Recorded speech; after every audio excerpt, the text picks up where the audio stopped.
শুভেচ্ছা জ্ঞাপন কৰি সকলে এইদৰে সুবাসী গ্ৰহণ কৰিছে তেখেতক শুভেচ্ছা জ্ঞাপন কৰিছে। এক প্ৰকাৰে ক'ব লাগিব যে আজিৰ দিনটোত ক'ব লাগিব যে সকলোৱে মুখ্যমন্ত্ৰী ডক্টৰ হিমন্ত বিশ্ব শৰ্মাৰ এই ৭৪তম জন্মদিনৰ দিনটোত সকলোৱে শুভেচ্ছা জ্ঞাপন কৰা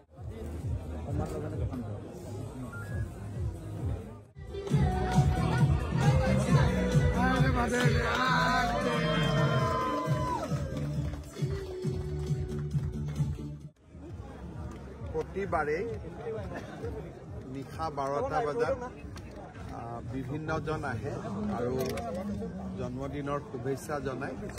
আজিও শুভাকাংক্ষীসকল আহিছিলে, জন্মদিনৰ শুভেচ্ছা জনাইছে। সকলোকে মই মোৰ ফালৰ পৰা বহুত বহুত ধন্যবাদ জনাইছোঁ। সদায় দৰে এইবাৰো ৰাজ্যৰ যিমান শুভকামনা সেই শুভকামনাই সাহস দিয়ে, শক্তি দিয়ে কাম কৰি যোৱাৰ বাবে। মই আশা কৰোঁ অসমৰ ৰাইজৰ যাতে শুভকামনাই এনেকৈ সদায় মই লাভ কৰি থাকিব পাৰোঁ। মোৰ তেনেকুৱা কাৰ্যসূচী নাই। কালি ৰাতিপুৱা আমি প্ৰাগজ্যোতিষপুৰ মেডিকেল কলেজৰ OPD সেৱা আৰম্ভ কৰিম। নগাঁৱৰ জাজি ভকত গাঁৱৰ দলংখনৰ আমাৰ শুভ উদ্বোধন হ'ব।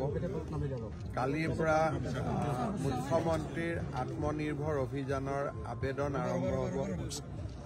গুৱাহাটীৰ হৰিজন কলনীৰ শিশুসকলক শংকৰদেৱ কলাক্ষেত্ৰতো লগ পাম। এনেকৈ গতানুগতিক সদায় প্ৰতিদিনেই মোৰ 6টা-7টা কাৰ্যসূচী থাকে। কালিও থাকিব। জন্মদিন বুলি বিশেষ একো নাই।